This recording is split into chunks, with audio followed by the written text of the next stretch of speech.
Pour poursuivre ce sujet, nous sommes à présent avec Éric Delannoy. Bonsoir. Bonsoir. Merci d'être avec nous en direct dans ce New York Paris ce soir sur BFM Business. Vous êtes spécialiste des questions bancaires, vice-président de Wave également. On va en venir aux questions politiques. Cette tension entre la France et la Belgique. Auparavant, j'aimerais avoir votre avis. Caroline Morisseau évoquait tout à l'heure le chiffre de 7 milliards d'euros pour une recapitalisation. Est-ce que c'est un chiffre qui vous paraît probable ? C'est un chiffre qui paraît tout à fait réaliste. Aujourd'hui, c'est une recapitalisation qui est destinée à faire en sorte que Dexia puisse continuer à payer les garanties de l'État. C'est-à-dire que ce n'est pas un coût qui serait susceptible d'être supporté par les contribuables, mais c'est le coût pour que la banque continue à fonctionner, alors que contrairement à ce qui s'est passé en 2008, où l'État belge et l'État français avaient déjà mis 6 milliards d'euros pour faire en sorte de compenser les pertes liées à Lehman Brothers. Donc on est dans une situation tout à fait différente néanmoins. La Belgique souhaite donc désormais réduire un petit peu son risque, son exposition au risque Dexia. C'est François Hollande qui hérite de ce dossier assez épineux. Concrètement, que peut-il faire pour tenter de s'en sortir le mieux possible dans ce dossier ? Alors tout d'abord, il faut tenir bon sur la partie de la gouvernance. Aujourd'hui, on a fait en sorte de réussir à obtenir une part relativement faible dans la gestion de Dexia nouvelle formule, puisque la garantie de l'État aujourd'hui est supportée de manière très forte par la Belgique, beaucoup plus que par la France.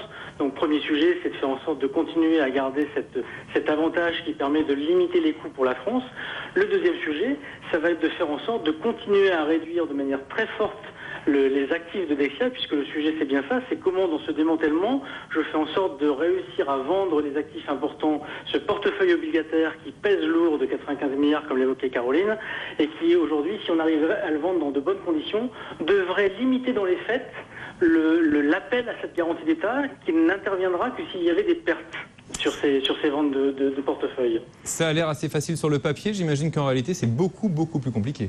Oui, c'est beaucoup plus compliqué parce que vient s'ajouter à cela un problème qui est plutôt franco-français. D'ailleurs, les Belges nous le rappellent très régulièrement, qui est qu'à côté de ce portefeuille de 95 milliards d'euros, vous avez également toutes les dettes, en tout cas tous les prêts aux collectivités locales qui ont été faits par Dexia aux collectivités locales françaises.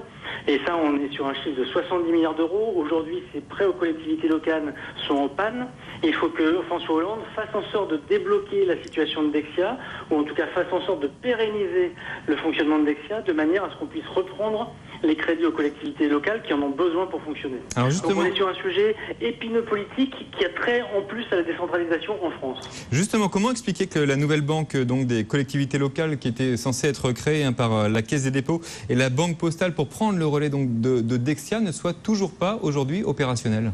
Alors il y a deux sujets. Il y a un premier sujet qui est un sujet de la Commission européenne qui doit donner son aval sur cet accord-là pour des problèmes concurrentiels.